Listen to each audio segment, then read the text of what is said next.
Yes news में आप सभी दर्शकों का स्वागत है। मैं आपके साथ इलियास बड़ेघर। आइए देखते हैं आज की खबर क्या कहती है। ಎಲ್ಲರಿಗೂ ನಮಸ್ಕಾರಗಳು। ಇವತ್ತು ನಾವು ಇತಿಹಾಸ ಯಾರು ಇತಿಹಾಸ ತಿಳ್ಕೊಳ್ಳೋದಿಲ್ಲವೋ, ಯಾರು ಇತಿಹಾಸ ಓದ್ಕೊಳ್ಳೋದಿಲ್ಲವೋ ಅವರು ಇತಿಹಾಸ ಕೂಡ ನಿರ್ಮಾಣ ಮಾಡಲು ಸಾಧ್ಯವಿಲ್ಲ ಅಂತ ಹೇಳಿದಂಥ ಬಾಬಾ ಸಾಹೇಬ್ ಅಂಬೇಡ್ಕರ್ ಅವರ ಮಾತನ್ನು ಈ ಸಂದರ್ಭದಲ್ಲಿ ಹೇಳ್ತಾ,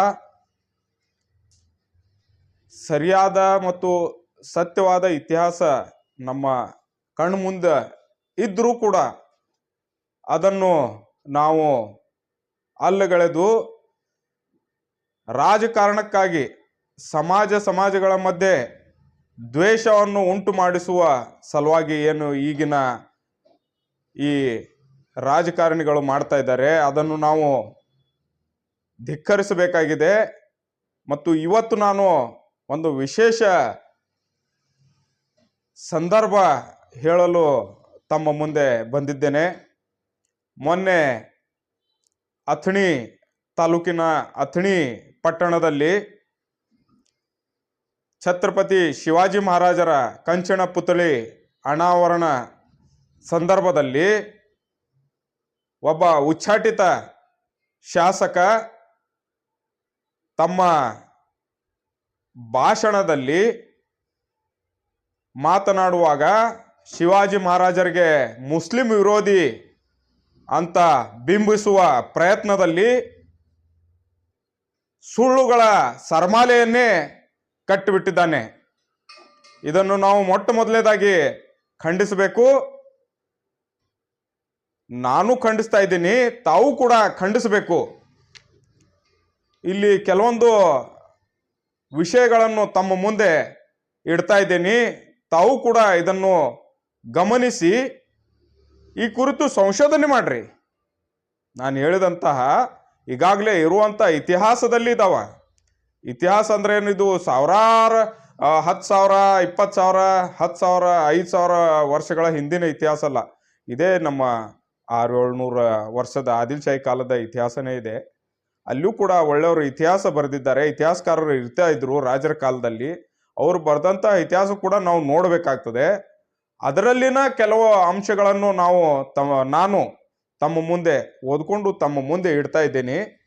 ಇದನ್ನು ತಾವು ಗಮನಿಸಿ ಇಂಥವ್ರಿಗೆ ಸುಳ್ಳು ಇತಿಹಾಸ ನೀಡೋರಿಗೆ ಏನು ಮಾಡ್ಬೇಕಂತೇಳಿ ತಾವು ಮುಂದೆ ನಿರ್ಣಯ ಕೈಗೊಳ್ಳ್ರಿ. ಈಗ ಶಿವಾಜಿ ಮಹಾರಾಜರ ಬಗ್ಗೆ ಹೇಳ್ತಾ ಬಹಳಷ್ಟು ಹೇಳಿದಾರ ಅವರು. ಆದ್ರೆ ನಾನು ಹೇಳ್ತೀನಿ, ಶಿವಾಜಿ ಮಹಾರಾಜರ ಅಜ್ಜ ಮಾಳೋಜಿ ಭೋಸ್ಲೆ ರವರು ಮತ್ತು ಅವರ ಅಜ್ಜಿಗೆ ಮಕ್ಕಳ ಆಗದೇ ಇದ್ದ ಸಂದರ್ಭದಲ್ಲಿ ಅವರು ಒಬ್ಬ ಸೂಫಿ ಸಂತರು ಆ ಕಾಲದಲ್ಲಿ ಇದ್ದಂಥ ದರ್ಗಾಕ್ಕೆ ಹೋಗಿ ಅಹಮದ್ ನಗರಕ್ಕೆ ಹೋದಾಗ ಅಲ್ಲಿ ಅವರು ದರ್ಗಾದಲ್ಲಿ ಬೇಡ್ಕೊಳ್ತಾರೆ, ನನಗೆ ಮಕ್ಕಳಾಗಲಿ ಅಂಥೇಳಿ ಹರಕೆ ಹೊರ್ತಾರೆ. ಇದೇನು ವಿಶೇಷ ಅಲ್ಲ. ಆ ಕಾಲದಾಗ ನಿಮ್ಮಂಥವ್ರ ಜಾತಿವಾದಿಗಳು, ಈ ಉಚ್ಚಾಟಿತ ಶಾಸಕರಂಥ ಜಾತಿವಾದಿಗಳು ಇರಲಿಲ್ಲ. ಇಲ್ಲೂ ಕೂಡ ಬಿಜಾಪುರದಲ್ಲಿಯೂ ಕೂಡ ನಮ್ಮ ಎಲ್ಲ ಧರ್ಮಗಳಿಗೆ ನಂಬುವವರು ಮುಸ್ಲಿಮರಿದ್ದು. ಈಗ ನಮ್ಮ ರಾಜರದ್ದೇ ಹೇಳ್ತೀನಿ, ಒಬ್ಬ ಇಬ್ರಾಹಿಂ ಆದಿಲ್ ಶಾ ಇಬ್ರಾಹಿಂ ಆದಿಲ್ ಶಾ 2 ಇವ್ರಿಗೆ ಜಗದ್ಗುರು ಅಂಥೇಳಿ ಪಟ್ಟ ಕಟ್ಟಿದ್ರು. ಇವರು ಸರಸ್ವತಿ ಆರಾಧಕರಿದ್ರು. ಇದು ಆ ಕಾಲದಲ್ಲಿ ಕಾಮನ್ ಇತ್ತು. ಸೂಫಿ ಸಂತರು ಇದ್ರು, ಸ್ವಾಮೀಜಿಗಳ ಕಡೆನೂ ಹೋಗ್ತಾ ಇದ್ರು, ಎಲ್ಲ ಕಾಮನ್ ಇತ್ತು ಆ ಕಾಲದಲ್ಲಿ. ಇಂಥ ಕಟ್ಟರ್ ಮಂದಿ ಮುಸ್ಲಿಂ ಇದ್ದಾಗ ಹಿಂದೂಗಳು ವಿರೋಧಿಸುವುದು, ಹಿಂದೂಗಳಿದ್ದಾಗ ಮುಸ್ಲಿಂ ವಿರೋಧಿಸುವುದು ಅಂಥ ಸಂದರ್ಭ ಇರಲಿಲ್ಲ. ಆ ಇತಿಹಾಸವನ್ನು ತಿರುಚಿ ಈಗೆಲ್ಲ ಮನಸ್ಸುಗಳು ಕೆಡಿಸುವಂತಹ ಕಾಲ ಬಂದಿದೆ. ನಾನು ಏನು ಹೇಳಲು ಹೊರಟಿದ್ದೇನೆಂದ್ರೆ, ಆ ಸಂತರ ಹತ್ರ ನಮ್ಮ ಶಿವಾಜಿ ಮಹಾರಾಜರ ಅಜ್ಜರವರು ಹೋಗಿ ಅಲ್ಲಿ ಬೇಡ್ಕೊಂಡಾಗ ಆ ಸೂಫಿ ಸಂತರ ಹೆಸರು ಹಜರತ್ ಶಾ ಶರೀಫ್ ಜಿ, ಹಜರತ್ ಶಾ ಶರೀಫ್ ಜಿ ಅವರ ಹತ್ರ ಬೇಡ್ಕೊಂಡಾಗ ಮುಂದೆ ಕೆಲ ದಿನಗಳ ನಂತರ ಇಬ್ಬರು ಗಂಡು ಮಕ್ಕಳು ಜನಿಸ್ತಾರೆ. ಒಬ್ಬರ ಹೆಸರು ಶಹಜಿ, ಇನ್ನೊಬ್ಬರ ಹೆಸರು ಶರೀಫ್ ಜಿ ಅಂತ ನಾಮಕರಣ ಮಾಡಿದ್ದಾರೆ. ಇದು ಕೂಡ ಇತಿಹಾಸ. ಶಹಜಿ ಅವರು ನಮ್ಮ ಶಿವಾಜಿ ಮಹಾರಾಜರ ತಂದೆ. ಅವರ ಶಹಜಿ ಅವರ ಸಹೋದರ ಶರೀಫ್ ಜಿ. ಆ ಸೂಫಿ ಸಂತರ ಹೆಸರು ಶಾಹ ಶರೀಫ್ ಜಿ. ಅವರ ಹೆಸರಿನ ಮೇಲೆ ಈ ಇಬ್ಬರು ಸಹೋದರರ ಹೆಸರುಗಳನ್ನು ಇಡ್ತಾರೆ. ಇದು ಕೂಡ ಇತಿಹಾಸ. ಇದನ್ನು ತಾವು ಕೂಡ ಎಲ್ಲರೂ ಗಮನಿಸಬೇಕು. ಇದನ್ನು ಕೂಡ ತಾವು ಇತಿಹಾಸವನ್ನು ಒಂದು ಸ್ವಲ್ಪ ಓದ್ಕೊಳ್ಬೇಕಂತೇಳಿ ಈ ಸಂದರ್ಭದಲ್ಲಿ ಹೇಳ್ತಾ, ಮತ್ತು ಶಿವಾಜಿ ಮಹಾರಾಜರು ತಮ್ಮ ಸೈನ್ಯದಲ್ಲಿ ಪ್ರಮುಖವಾಗಿ ಒಂದು ನೇವಿ ಕಟ್ಟಿದ್ರು ಅಂತ ಹೇಳಿದರು. ನೇವಿ ಕಟ್ಟಿದ್ರು.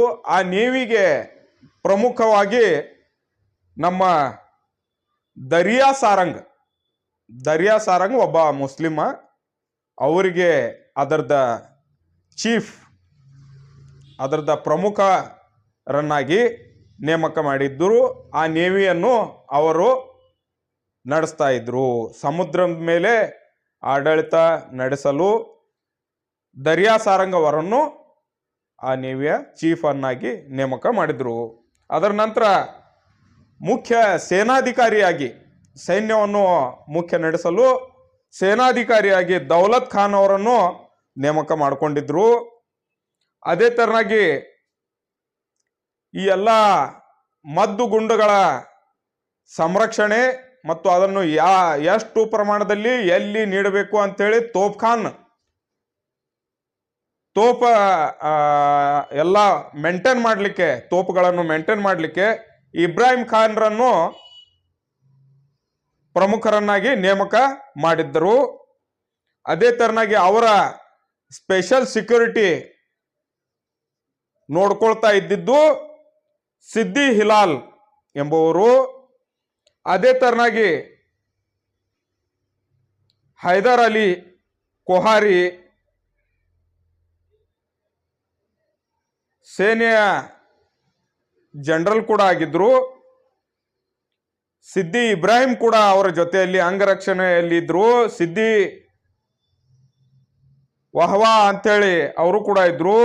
ನೂರ್ ಖಾನ್, ಶಾಮ್ ಖಾನ್, ಕಾಜಿ ಹೈದರ್, ರುಸ್ತಮೆ ಜಮಾನ್, ಹುಸೇನ್ ಖಾನ್, ಕಾಸಿಂ ಖಾನ್ ಮತ್ತು ಇನ್ನೂ ಸಾವಿರಾರು ಜನ ಪ್ರಮುಖರಿದ್ರು.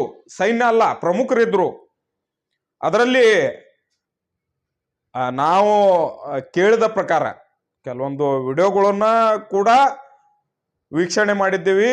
ಅಲ್ಲಿ ಮರಾಠ ಸಮಾಜದ ಪ್ರಮುಖರು ಹೇಳಿದಂತೆ 40% ಜನ ಸೈನ್ಯ ಮುಸ್ಲಿಮರಿದ್ರು. ಅದೇ ತರನಾಗಿ ಒಂದು ಸೈನ್ಯ ತುಕಡಿ ಪಠಾಣರದ್ದೇ ಆಗಿತ್ತು. ಅದು ಕೂಡ ಬಹಳ ಬಲಶಾಲಿ, ಧೈರ್ಯಶಾಲಿ ಹಾಗೂ ಯುದ್ಧ ಭೂಮಿಯಲ್ಲಿ ಸೆಣಸಾಡುವಂತ ಒಂದು ಸೈನ್ಯ ತುಕಡಿ ಪಠಾಣರದ್ದೇ ಶಿವಾಜಿ ಮಹಾರಾಜರ ಸೈನ್ಯದಲ್ಲಿತ್ತು. ಈಗ ಇವನು ಹೇಳ್ತಾನೆ, ಬಿಜಾಪುರದಲ್ಲಿ ಪಾಕಿಸ್ತಾನ್ ಏಜೆಂಟ್ ಅಂತೇಳಿ ಹಲವಾರು ಬಾರಿ ಹೇಳ್ತಾನೆ ಈ ಉಚ್ಚಾಟಿತ MLA. ಮತ್ತೀಗ ಕೆಲವು ವರ್ಷಗಳ ಹಿಂದೆ ಬಿಜಾಪುರ ನಗರದಲ್ಲಿ ಪಾಕಿಸ್ತಾನ್ ಧ್ವಜ ಯಾರು ಹಾರಿಸಿದ್ರಪ್ಪ? ಅದ್ಯಾಕೆ ತನಿಖೆ ಇನ್ನೂ ಕ್ಲಿಯರ್ ಆಗಿಲ್ಲ? ತನಿಖೆ ಯಾಕೆ ಅದನ್ನು ಬಹಿರಂಗಪಡಿಸಲಿಲ್ಲ? ಆ ಪಾಕಿಸ್ತಾನ್ ಧ್ವಜ ಯಾರು ಹಾರಿಸ್ಯಾರ? ಅವ್ರು ಪಾಕಿಸ್ತಾನ ಏಜೆಂಟ್ರು ಅಥವಾ ಪಾಕಿಸ್ತಾನ ವಿರೋಧಿಸಿ ಸೈನ್ಯದಲ್ಲಿ ತಮ್ಮ ಜೀವ ಮುಡುಪಾಗಿಡುವರಂತ ಅವರು ಪಾಕಿಸ್ತಾನ ಏಜೆಂಟ್ರು? ಪಾಕಿಸ್ತಾನ್ ಪರವಾಗಿ ಪಾಕಿಸ್ತಾನ್ ಧ್ವಜ ಸಿಂದಗಿಯಲ್ಲಿ ಬಿಜಾಪುರದಲ್ಲಿ ಯಾರು ಹಾರಿಸಿದಾರೋ ಪಾಕಿಸ್ತಾನ ಪ್ರೇಮಿಗಳು ಈ ಬಿಜಾಪುರ ಜಿಲ್ಲೆಯಲ್ಲಿ ಯಾರಿದ್ರು ಅನ್ನೋದು ಇದು ಬಹಿರಂಗ ಆಗ್ಬೇಕಾಗ್ಯದ. ಕೆಲವರಿಗೆ ಯಾರು ಹಾರಿಸ್ಯಾರ ಅನ್ನೋದು ಎಲ್ಲರಿಗೂ ಗೊತ್ತದ. ಅದು ತಿಳಿದಂತ ವಿಚಾರ. ಬಿಜಾಪುರ ಜನರಿಗೆ ಪ್ರತಿ ಮೂಲೆಯಲ್ಲಿ ಗೊತ್ತು. ಸಿಂದಗಿಯ ಹೊರಗೆ ಬಂತು, ಬಿಜಾಪುರದ ಇನ್ನೂ ಬಂದಿಲ್ಲ. ಅದು ಯಾರು ಅನ್ನೋದು ಒಂದು ದಿನ ಹೊರಗೆ ಬರ್ತದೆ. ಆ ಕಾಲ ಬಹಳ ದೂರ ಇಲ್ಲ, ಅದು ಎಲ್ಲರಿಗೆ ಬಹಿರಂಗ ಆಗ್ತದ ಅಂತೇಳಿ ಈ ಸಂದರ್ಭದಲ್ಲಿ ಹೇಳ್ತಾ, ನೀವು ತಪ್ಪು ಕಲ್ಪನೆ ಒಳಗದಿರಿ. ನಿಮ್ಮಿಂದನೇ ಬಿಜೆಪಿ ಇದೆ, ನೀವು ಇಲ್ಲ ಅಂದ್ರೆ ಬಿಜೆಪಿ ಇಲ್ಲ. ನಿಮ್ಮಿಂದ ಬಿಜೆಪಿ ಇಲ್ಲ. ಈ ನಾ ಬಿಜಾಪುರ ಮಟ್ಟಕ್ಕೆ ಕೇಳ್ಬೇಕಂದ್ರ, ಉತ್ತರ ಕರ್ನಾಟಕ ಮಟ್ಟಕ್ಕೆ ಕೇಳ್ಬೇಕಂದ್ರ ಬಿಜೆಪಿ ಹಾಳಾಗಿದ್ದೆ ನಿಮ್ಮಿಂದ. ಇಲ್ಲಿ ಬಿಜೆಪಿ ಕಾಂಗ್ರೆಸ್ ಸ್ವಲ್ಪ ದುರಾಡಳಿತ ಆಗಿತ್ತಂದ್ರ ಬಿಜೆಪಿ ಬರ್ತಾ ಇತ್ತು, ಇಲ್ಲಿ ಆಯ್ಕೆ ಆಗ್ತಾ ಇತ್ತು. ಬಿಜೆಪಿಯ ದುರಾಡಳಿತ ಆದಾಗ ಕಾಂಗ್ರೆಸ್ ಆಳ್ವಿಕೆಯಲ್ಲಿ ಬರ್ತಾ ಇತ್ತು, ಗೆದ್ದು ಬರ್ತಾ ಇತ್ತು ಹಲವಾರು ಸೀಟ್ಗಳು. ಬಿಜಾಪುರ ಜಿಲ್ಲೆಯಲ್ಲಿ 5-6 ಜನ ಬಿಜೆಪಿ ಶಾಸಕರು ಇರ್ತಿದ್ರು. ಆದ್ರ ನಿಮ್ಮ ಹರಕು ಬಾಯಿಯಿಂದ, ನಿಮ್ಮ ಮುಸ್ಲಿಂ ವಿರೋಧಿ ಹೇಳಿಕೆಗಳಿಂದ ಬಸವನ ಬಾಗೇವಾಡಿಯಲ್ಲಿ ಬೆಳ್ಳುಬ್ಬೆಯಲ್ಲಿ ಹೀನಾಯವಾಗಿ ಸೋತರು. ಅದೇ ತರನಾಗಿ ದೇವರ ಹಿಪ್ಪರ್ಗಿಯಲ್ಲಿ ಹೀನಾಯವಾಗಿ ಸೋಮನಗೌಡ ಸಾಸ್ನೂರ್ ಅವರು ಸೋತರು. ಅದೇ ತರನಾಗಿ ಮತ್ತೊಬ್ಬ ಬಿಜೆಪಿಯ ಶಾಸಕರಾದ ನಡಹಳ್ಳಿಯವರು ಮುದ್ದೆಬ್ಯಾಳದಿಂದ ಸೋತರು. ಇವೆಲ್ಲವೂ ಹೊರತುಪಡಿಸಿ ಸಿಂದಗಿಯ ಬೂಸ್ನೂರ್ ಅವರು ಒಳ್ಳೆ MLA ಅಂತೇಳಿ ಎಲ್ಲ ಜನ ಒಪ್ಕೊಂಡು ಬಿಜೆಪಿಗೆ ಅಲ್ಲಿ ಮುಸ್ಲಿಮರು ಮತಗಳು ಹೆಚ್ಚಿನ ಸಂಖ್ಯೆಯಲ್ಲಿ ಹಾಕ್ತಾ ಇದ್ರು. ಅವರು ಕೂಡ ಬಿದ್ರು. ಅದರೊಳಗೆ ನಿಮ್ದ ವೈಯಕ್ತಿಕ ಹಿತಾಸಕ್ತಿ ಇತ್ತಂತೇಳಿ ಜನ ಮಾತಾಡ್ತಾರ. ಯಾಕಂದ್ರ ನಮ್ಮ ಕಾಂಗ್ರೆಸ್ ಪಕ್ಷದ ಅಭ್ಯರ್ಥಿ ಪಂಚಮಸಾಲಿ ಇರುವುದರಿಂದ ಅವರಿಗೆ ಒಳಗಿನ ಲಾಭ, ಅವಾಗ ನೀವು ಬಿಜೆಪಿಯಲ್ಲಿ ಇದ್ರಿ, ಒಳ ಲಾಭ ಪಡಿಸುವುದಕ್ಕಾಗಿ ಬೂಸ್ನೂರ್ ಅವರನ್ನು ಜಾತಿ ವ್ಯಾಮೋಹಕ್ಕಾಗಿ ಅವರಿಗೆ ಮುಸ್ಲಿಂ ವಿರೋಧಿ ಅಲ್ಲಿ ಹೋಗಿ ಒಂದು ಹೇಳಿಕೆ ಕೊಟ್ಟು ಮುಸ್ಲಿಮರು ಬೂಸ್ನೂರ್ ಅವರಿಂದ ದೂರ ಆಗಬೇಕಂತೇಳಿ ನೀವು ಒಂದು JCB ಪಕ್ಷ ಕಟ್ತೀನಿ, 143 ಬರ್ತದ, 11 JCB ಇಡ್ತೀನಿ, ನಾ ಮುಖ್ಯಮಂತ್ರಿ ಆಗ್ತೀನಿ, ಇಂಥವ್ರು ಭಾಳ ಮಂದಿ ಹೋಗ್ಯಾರ. ನಮ್ಮಲ್ಲಿ ಒಂದು ಗಾದೆ ಮಾತದ, ಬಿಲ್ಲಿಗೆ ಖಾಬ್ಮೆ ಚಿತಡೆ ಅಂತೇಳಿ. ಹಂಗ ನೀವು ನಿಮ್ಮಂಥವ್ರು ಎಷ್ಟು ಮಂದಿ ಬಂದಾರ, ಎಷ್ಟು ಮಂದಿ ಪಕ್ಷ ಕಟ್ಟಾರ. KJP, ಕನ್ನಡ ನಾಡು, ಯಾವ್ದದು ಸಮಾಜವಾದಿ, ರಾಷ್ಟ್ರವಾದಿ, ಎಲ್ಲ ಪಕ್ಷಗಳು ಬಿಜಾಪುರ ಮತ್ತು ಕರ್ನಾಟಕ ಒಳಗೆ ಬಂದ್ ಹೋದು. ಇಲ್ಲಿ ಯಾವುದು ನಡಿಲಿಲ್ಲ. ಎಂತೆಂಥ ದೊಡ್ಡ ಮಾಜಿ ಮುಖ್ಯಮಂತ್ರಿಗಳೇ ಕಟ್ಟಿದ್ದಂಥ ಪಕ್ಷಗಳು ನಡಿಲಿಲ್ಲ. KSP ಇವು ಎಲ್ಲ ನಿಮ್ಮದು ಹಂಗೆ. ಅದು ಹೇಳದಲ್ಲ, ನಾ ಬಿಲ್ಲಿಗೆ ಕಾಪ್ಮೆ ಚಿತ್ಡೆ ಅಲ್ಲೇ ಮಕ್ಕೊಂಡ ಇವೆಲ್ಲ ಹೇಳಿದಲ್ಲ. ಎಲ್ಲಾರ ಇದು ಇನ್ನೂ ಪಕ್ಷ ಕಟ್ಟಿಲ್ಲ, ಅಧಿಕಾರಕ್ಕೆ ಬಂದು ಇದು ಸ್ವೀಕಾರ ಮಾಡಿದ್ರಿ ನೀವು. ಇಂಥ ನಿಮ್ಮ ಗುಣ ಅದ. ಮತ್ತ ಒಂದು ಗಂಭೀರ ಹೇಳಿಕೆ ನೀಡಿದ್ರಿ ನೀವು. ಯಾರ ಕಲ್ಲು ಹೋಗದ್ರ ಯಾರ ರ್ಯಾಲಿ ಮೇಲೆ ಅವ್ರಿಗೆ ಢಮ್ಮ, ಆ ದೇವಿ ಮೇಲೆ ರ್ಯಾಲಿ ಮೇಲೆ ಹೋಗದ್ರ ಇವ್ರಿಗೆ ಢಮ್ಮ, ಅವ್ರಿಗೆ ಢಮ್ಮ. ಕಲ್ಲು ಹೋಗ್ಯಾವ್ರ ಯಾರ? ಬಿಜಾಪುರ ಒಳಗೆ ಕಲ್ಲು ಹೋಗ್ಯಾವ್ರ ಯಾರ? ನೀವು. ನಿಮ್ಮ ಮೇಲೆ ಅದ ಪ್ರಕರಣ ಇತ್ತು. ಯಾರೋ ಬಡವರು ಭಾಗವಾನ್ರ ಸಮಾಜದ ಬಡವರು ಗಾಡಿ ಮೇಲೆ, ತಳ್ಳು ಗಾಡಿ ಮೇಲೆ ತರಕಾರಿ ಮಾರೋರ ಮೇಲೆ ಕಲ್ಲು ಒಗದವ್ರು ಯಾರಪ್ಪ? ನೀವು. ಈಗ ಯಾರಿಗೆ ಢಮ್ಮ ಅನಿಸ್ಬೇಕು? ನಿಮ್ಮಂಥವ್ರು ಇದು ಬರೇ ದ್ವೇಷ, ರಾಜಕಾರಣಕ್ಕ ದ್ವೇಷ ಮಾಡೋರು. ನಿಮ್ಮಂಥ ನಾಯಕರು ಅನ್ಬಾರ್ದು, ನಾಲಾಯಕರು ಈ ದೇಶ, ಈ ರಾಜ್ಯ, ಈ ಜಿಲ್ಲೆಯನ್ನು ಹಾಳು ಮಾಡ್ಲಿಕ್ಕೆ ನಿಂತವ್ರು. ಇಲ್ಲಿ ನಮ್ಮ ರಾಜ್ಯ, ರಾಷ್ಟ್ರ ಕಂಡಂತಹ ಸೂಫಿಗಳು, ಸಂತರು ಇಲ್ಲಿ ಬಾಳಿ ಬದುಕಿ ಸಮಾಜವನ್ನು ಕಟ್ಟಿ ಹೋದಂತಹ ಬಿಜಾಪುರಕ್ಕೆ ಕೆಟ್ಟ ಹೆಸರು ನಿಮ್ಮಿಂದ ಬರ್ತಾ ಇದೆ. ಬಸವಣ್ಣನವರು ಹುಟ್ಟಿದಂಥ ಪುಣ್ಯಭೂಮಿ ಇದು. ಸಿದ್ದೇಶ್ವರ ಸ್ವಾಮೀಜಿಗಳು ನಡೆದಾಡಿ ಇಲ್ಲಿ ಜನರಿಗೆ ಬೆಸಗಿ ಎಲ್ಲರಿಗೂ ಒಂದುಗೂಡಿಸಿದಂತಹ ನಾಡಿದು. ಅದೇ ತರನಾಗಿ ನಮ್ಮ ಹಾಶಿಂ ಪೀರ್ ದಸ್ತಗೀರ್ ರಹಮತುಲ್ಲಾ ಅಲೈ, ಅದೇ ತರನಾಗಿ ನಮ್ಮ ಅಬ್ದುಲ್ ರಜಾಕ್ ರಹಮತುಲ್ಲಾ ಅಲೈ, ಅದೇ ತರನಾಗಿ ನಮ್ಮ ಖಾಜಾ ಅಮೀನ್ ರವರು, ಅದೇ ತರನಾಗಿ ಆರ್ಕಾಟ್ ದರ್ಗಾದವರು. ಎಷ್ಟು ಸೂಫಿಗಳು ಬೇಕು ನಿಮ್ಗೆ. ಇಲ್ಲೆಲ್ಲ ಇದು ಬಹಳ ಪುಣ್ಯ ಭೂಮಿ. ಇದು ಬಿಜಾಪುರ ಜಿಲ್ಲೆ ಅಂದ್ರ ಪುಣ್ಯ ಭೂಮಿ. ಇಲ್ಲಿ ನೀವು ಬೆಂಕಿ ಹಚ್ಚುವಂತ ಕೆಲಸ ಮಾಡ್ತಾ ಇದ್ದೀರಿ. ಇಲ್ಲಿ ಬ್ರಿಟಿಷರ ಏನ್ ಮಾಡಿ ಹೋಗಿದ್ರು, ಡಿವೈಡ್ ಅಂಡ್ ರೂಲು, ಹಿಂದೂ ಮುಸ್ಲಿಮರಲ್ಲಿ ಬೆಂಕಿ ಹಚ್ಚಿ ತಾವು ಆಳ್ವಿಕೆ ಮಾಡಿದಂತಹ ಕೃತ್ಯ, ಅದನ್ನೇ ನೀವು ಮಾಡೆಲ್ ಆಗಿ ಇಟ್ಕೊಂಡು ಹಿಂದೂಗಳು ಮತ್ತು ಮುಸ್ಲಿಮರು ಅನ್ನುವ ಒಂದು ಭೇದ ಭಾವವನ್ನು ಸೃಷ್ಟಿಸಿ ಮನಸ್ಸುಗಳನ್ನು ಕೆಡಿಸಿ ನೀವು ರಾಜಕಾರಣ ಮಾಡ್ಬೇಕಂತ ಮಾಡಿದ್ದೀರಿ. ಆದ್ರೂ ಅಲ್ಪ ಕಾಲಕ್ಕೆ, ಸ್ವಲ್ಪ ಸಮಯಕ್ಕೆ ಇದು ಸಕ್ಸಸ್ ಅಂತ ಕಂಡ್ರು ಕೂಡ ಇಲ್ಲಿ ಯಾರು ಅದನ್ನ ಸಕ್ಸಸ್ ಆಗಿಲ್ಲ. ಇದು ಫಕೀರ್ ಬಸ್ತಿ. ಇಲ್ಲೆಲ್ಲ ಬಹಳ ಒಳ್ಳೆ ಜನ, ಸೂಫಿ ಸಂತರ ಜನ, ನಾಡಿನ ಎಲ್ಲ ಜನ ನಿಮಗೆ ಏನಂತಾರ ಅದಕ್ಕ ಅಂದ್ರ ಒಂದು ಬಹಳ ಗಂಭೀರವಾದಂತಹ ಒಂದು ಪರಿಸ್ಥಿತಿಯಲ್ಲಿ ನಿಮ್ಮನ್ನು ನೋಡ್ತಾ ಇದ್ದಾರೆ. ಎಲ್ಲಿ ಯಾವಾಗ ಇಂತಹ ಜನ ಮೂಲೆ ಗುಂಪಾಗ್ತಾರಂತೇಳಿ ನೋಡ್ತಾ ಇದ್ದಾರೆ. ಸೊ ಇವತ್ತು ನಾ ವಿಶೇಷವಾಗಿ ಇದನ್ನೇ ಹೇಳಬೇಕಾಗಿತ್ತು. ಮತ್ತು ಉರ್ದು ಭಾಷೆ ಆ ಉರ್ದು ಭಾಷೆ ಎಲ್ಲಿ ಹುಟ್ಟದ, ನಮ್ದು ಭಾಷೆ ಅಲ್ಲ ಅಂತ ಹೇಳ್ತಿ. ಹಿಂದಿ ಉರ್ದು ಹುಟ್ಟಿದ್ದು ಒಂದೇ ಕಡೆಯಲ್ಲಿ, UPಯಲ್ಲಿ, ದಿಲ್ಲಿಯಲ್ಲಿ. ಈ ದೇಶದ ಭಾಷೆ, ಈ ರಾಷ್ಟ್ರದ ಭಾಷೆ. ಅದು ಉರ್ದುಗ ಇತಿಹಾಸ ಬಿಜಾಪುರಕ್ಕಿದೆ. ಉರ್ದು ಇತಿಹಾಸ, ಉರ್ದು ಹುಟ್ಟಿದ ಬಿಜಾಪುರ ಒಳಗ. ನಿನಗೆ ಇತಿಹಾಸ ಗೊತ್ತದನೋ ಗೊತ್ತಿಲ್ಲೋ ಗೊತ್ತಿಲ್ಲ, ಆದ್ರೆ ನೀವು ಒಂದ ಇತಿಹಾಸ ನೋಡ್ಕೋಬೇಕು. ವಿಷಯ ಗೊತ್ತಿರ್ಲಿ. ಉರ್ದು ಭಾಷೆ ನಮ್ಮ ಅಪ್ಪಟ ದೇಶದ ಭಾಷೆ. ಆ ಉರ್ದು ಭಾಷೆ ಎಲ್ಲಿ ಹುಟ್ಟಿತು, ಏನಾಯ್ತು, ಹೆಂಗ್ ಬೆಳೀತು ಅನ್ನೋದೇ ಈ ಒಬ್ಬ ಶಾಸಕನಿಗೆ ಗೊತ್ತಿಲ್ಲ ಅಂದ್ರೆ ಎಂತ ಶಾಸಕ ಅಂತೇಳಿ ನಮಗೆ ನಾಚಿಕೆ ಆಗ್ತದ. ಉರ್ದು ಭಾಷೆ, ಅದರೊಳಗೂ ಬಿಜಾಪುರಲ್ಲಿ ಪ್ರಥಮವಾಗಿ ಒಂದು ಬುಕ್ ಬರೆದಂತಹ ನಮ್ಮ ಸೂಫಿಗಳಾದ ಗಂಜುಲ್ ಉಲೂಮ್, ನಮ್ಮ ಬಿಜಾಪುರಿನ ಅಂಜುಮನ್ ಎದುರುಗಡೆ ಇರುವಂತಹ ಸೂಫಿ, ಇವರು ಉರ್ದು ಭಾಷೆಯ ಪ್ರಥಮವಾದಂತಹ ಪುಸ್ತಕ ಈ ಜಗತ್ತಿಗೆ ನೀಡಿದಂತಹವರು, ಪುಸ್ತಕ ಬರೆದಂತಹವರು. ಈ ಭಾಷೆ ನಮ್ಮ ದೇಶದ ಭಾಷೆ, ನಮ್ಮ ರಾಷ್ಟ್ರದ ಭಾಷೆ. ಇದು ಹೊರಗಡೆಯಿಂದ ಬಂದಂಥದ್ದು ಅಲ್ಲ ಅಂತೇಳಿ ಹೇಳಲು ಬಯಸುತ್ತೇನೆ. ಭಾರತದಲ್ಲಿ ಜನಿಸಿ ಇಡೀ ಭಾರತದಲ್ಲಿ ಪಸರಿಸಿದಂತಹ ಭಾಷೆ ಇದು.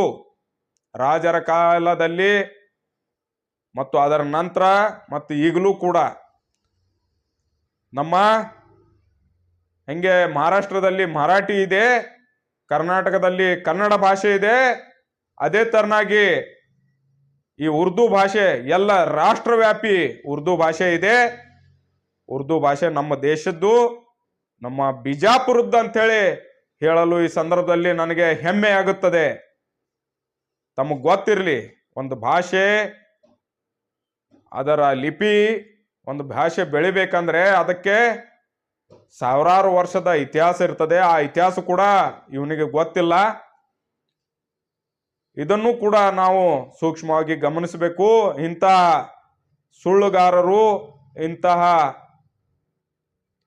ಸುಳ್ಳು ಇತಿಹಾಸ ಹೇಳುವವರ ಬಗ್ಗೆ ಎಚ್ಚರದಿಂದ ಇರಬೇಕು. ನಮ್ಮ ಮಕ್ಕಳನ್ನು ಇವರಿಂದ ಎಚ್ಚರ ವಹಿಸಬೇಕು. ಯಾಕಂದ್ರೆ ಇಲ್ಲಿ ಬಿಜಾಪುರ ಒಳಗ ಶಿವಾಜಿ ಮಹಾರಾಜರು ಬಂದಾಗ ಅಂತೇಳಿ ಒಂದು ಸುಳ್ಳು ಇತಿಹಾಸದ ಒಂದು ಘಟನೆ ತನ್ನ ಕಪೋಲ ಕಲ್ಪಿತ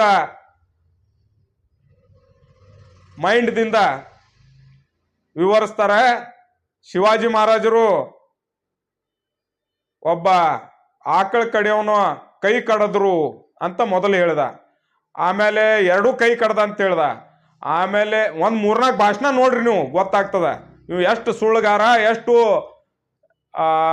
ಕಪೋಲ ಕಲ್ಪಿತವಾದಂತಹ ಘಟನೆಗಳನ್ನು ತಮ್ಮ ತಲೆಯಲ್ಲಿ ನಿರ್ಮಾಣ ಮಾಡಿ ಸಮಾಜದಲ್ಲಿ ಬಿತ್ತರಿಸ್ತಾನಂತೇಳಿ ನಿಮಗ್ ಗೊತ್ತಾಗ್ತದ. ಆಮೇಲೆ ಲಾಸ್ಟ್ಕ ಹೋಗು ಮುಂದ ಅವ್ರಂದ ಕುದ್ಗಿ ಕೊಯ್ದ್ರು ಅಂತೇಳಿ ಆ ಮುಳ್ಳಾಗ್ಸಿ ಮುಂದ ಆ ಕಾಲೊಳಗ ಊರೇ ಇರ್ಲಿಲ್ಲ. ಅದರ ಮುಂದ ಅಲ್ಲಿ ಖಾಜಾಮಿನ್ ದರ್ಗಾ ಹತ್ರ ಊರ ನಿರ್ಮಾಣ ಆಗಿತ್ತು. ಇಲ್ಲಿ ಎಲ್ಲೋ ತಂದು ಎಲ್ಲಿಗೆ ಹಚ್ಚಿ ಆ ಒಂದು ಇತಿಹಾಸ ಇರ್ಬೇಕಲ್ಲ. ಶಿವಾಜಿ ಮಹಾರಾಜರು ಬಿಜಾಪುರಕ್ಕೆ ಬರ್ತಿದ್ರು ಹೋಗ್ತಿದ್ರು, ಇಲ್ಲಿ ಅವರ ತಂದೆ ಅವರ ಕಾಲದಲ್ಲಿ ಅಂತ ಇತ್ತು. ಬಟ್ ಇದು ಎಲ್ಲೂ ಇಲ್ಲಲ್ಲ. ಹೆಂಗ ಇವ್ರಿಗೆ ಗೊತ್ತಾಯ್ತು? ಯಾರು ಹೇಳಿದ್ರು? ಯಾವ ಇತಿಹಾಸದ ಪುಸ್ತಕದಿಂದ ತಂದಾರ? ಇದೆಲ್ಲ ಸಮಾಜಕ್ಕೂ ಗೊತ್ತಾಗ್ಬೇಕು. ಇವರು ಬರೇ ಸಮಾಜ ಡೈವರ್ಷನ್, ವಿಷಯ ಡೈವರ್ಷನ್ ಮಾಡಿ ತಮ್ಮ ತಲೆಯಲ್ಲಿ ಒಂದು ಹೊಸ ಹೊಸ ಹೊಸ ಮುಂದೆ ಹುಡುಗರು ಹುಯ್ ಮಾಡ್ತಿರ್ತಾರಲ್ಲ, ಅವ್ರಿಗೊಂದ ಹೊಸ ಮಸಾಲ ಕೊಡೋದು. ಅವ್ರು ಅದೇ ತಿಳ್ಕೊಂಡು ಜೈ ಜೈ ಅನ್ಕೋತ ಹೋಗ್ತಾನ. ಹಿಂದೂ ಹುಲಿ ಇಲಿ ಮುಲಿ ಏನೇನೋ ಹೇಳ್ತಾರಪ್ಪ. ಇವಂಗ ಎಲ್ಲಿ ಹುಲಿನೂ ಇಲ್ಲ ಏನೂ ಇಲ್ಲ. ಇದೊಂದು ನಕಲಿ ಪೇಪರ್ ಹುಲಿ ಮತ್ತಿದು ಸುಳ್ಳಿನ ಇಲಿ. ಇದೇನು ಆಟ ಆಡಕ್ಕ ಅಷ್ಟೇ ಜನ. ಈಗ ಇದಕ್ಕಿಂತ ಮೊದಲು ಇಂಥ ದ್ವೇಷ ಭಾಷಣ ಮಾಡೋರು ಭಾಳ ಮಂದಿ ಬಂದಾರ ಹೋಗ್ಯಾರ, ಯಾರು ಉಳ್ದಿಲ್ಲ. ಇವನು ಉಳ್ಯಂಗಿಲ್ಲ. ಇದು ಭಾಳ ದಿವಸದ ಅಲ್ಲ. ಇದು ಅಂಥವ್ರು ಬರ್ತಾರ ಹೋಗ್ತಿರ್ತಾರ. ನಮ್ಮ ಸಮಾಜ, ನಮ್ಮ ಜನ ಎಲ್ಲರೂ ಕೂಡಿ, ಎಲ್ಲ ಜಾತಿಯವರು ಒಂದೇ ತಾಯಿಯ ಮಕ್ಕಳಂತೆ ಬಾಳಿ ಬೆಳಿಬೇಕು ಅಂತೇಳಿ ಹೇಳ್ತಾ, ಸೂಫಿ ಸಂತರ ನಾಡಿನಲ್ಲಿ ಈ ಕರ್ನಾಟಕ ಕನ್ನಡ ಶಾಶ್ವತವಾಗಿ ಎಲ್ಲ ಜನರ ಭಾವನೆಗಳಿಗೆ ಯಾವುದೂ ಧಕ್ಕೆ ಆಗ್ಲಾರ್ದಂಗೆ ರಾಜಕಾರಣಿಗಳು ಇದನ್ನು ಮಟ್ಟ ಹಾಕಿ, ಇಂಥವ್ರನ್ನು ಮಟ್ಟ ಹಾಕಿ ಮನೆಗೆ ಕುಂಡ್ರಿಸ್ಬೇಕಂತೇಳಿ ವಿನಂತಿಸುತ್ತಾ ನನ್ನ ಮಾತು ಮುಗಿಸ್ತೀನಿ. जय हिंद, जय कर्नाटक। जैसा कि आप सब जानते हैं कि आप सभी का प्यार हमारे साथ कायम है। इसी तरह से हमारे इस चैनल को प्यार करते रहिए और हमारी सारी खबरों को लाइक, शेयर और सब्सक्राइब करना ना भूलिए। हमारा यही मकसद है कि आपको हर खबर जो है, जैसा है वैसा ही आपको हम दिखाते रहेंगे। ना किसी का पक्ष लेंगे, ना किसी के विरोध में जाएंगे। हमारे कदम सच के साथ।